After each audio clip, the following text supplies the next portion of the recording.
Take a look at these two photos. If I asked you to point out which one was taken on a brand new, top-of-the-line flagship phone and which was taken on a 5-year-old device, you'd probably guess the natural-looking portrait on the left is the modern one, but it's actually the opposite. The flat, strangely illuminated image on the right belongs to the newer, vastly more expensive device. If you've upgraded your phone recently, you might have noticed this yourself. You take a picture in broad daylight, and it comes out looking artificial. The contrast is flattened, the colors feel forced, and overall, it just feels worse than what your old phone used to shoot. The physical glass in our pockets hasn't suddenly degraded. The change is in the software, which is now making much more aggressive choices about what a good photo is supposed to look like. This is the original 2007 iPhone. When photography first started, improvements were straightforward. Manufacturers simply put larger camera hardware on the back of the device. Inside a modern smartphone chassis, the circuitry around the camera module is incredibly dense.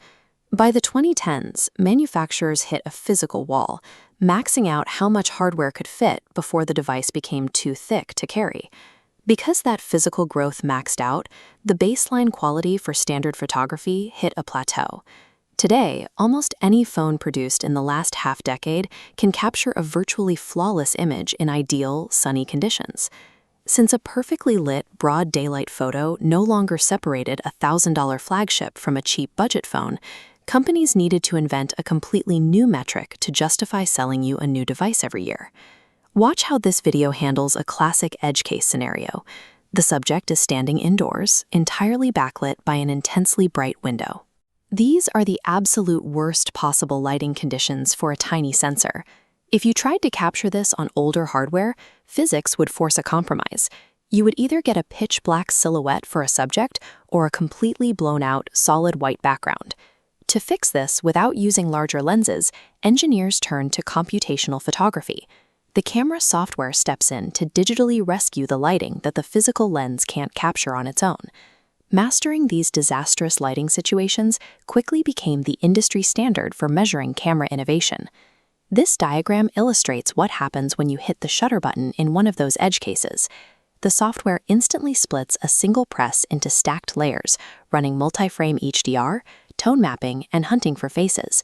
These algorithms artificially dim the intense window light while cranking up the subject's exposure until the extremes meet. It works a lot like one of those robotic, self-correcting basketball hoops. No matter how wildly you throw the ball, the backboard physically adjusts to ensure it goes in. The camera refuses to let you miss. This computational system successfully eradicated the badly exposed photo. However, in doing so, it severed the visual connection to how light actually behaves in a physical space.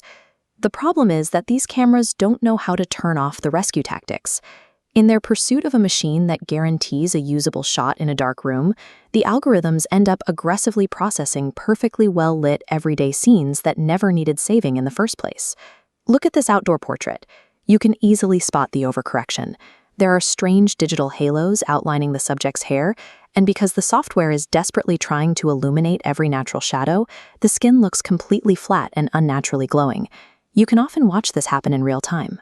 When you take a photo, there is a split-second delay in the viewfinder, where the natural lighting you just framed suddenly snaps into a flat, aggressively brightened final image.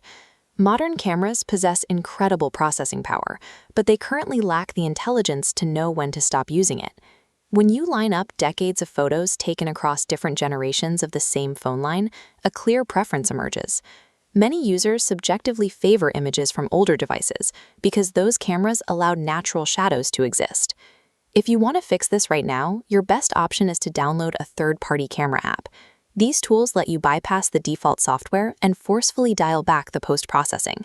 But ultimately, the responsibility falls on the manufacturers. They need to tune their cameras to recognize when to unleash all of these complex exposure tricks and when to just step back. The path to better smartphone photography is no longer about finding new ways to fix a scene. It is about building software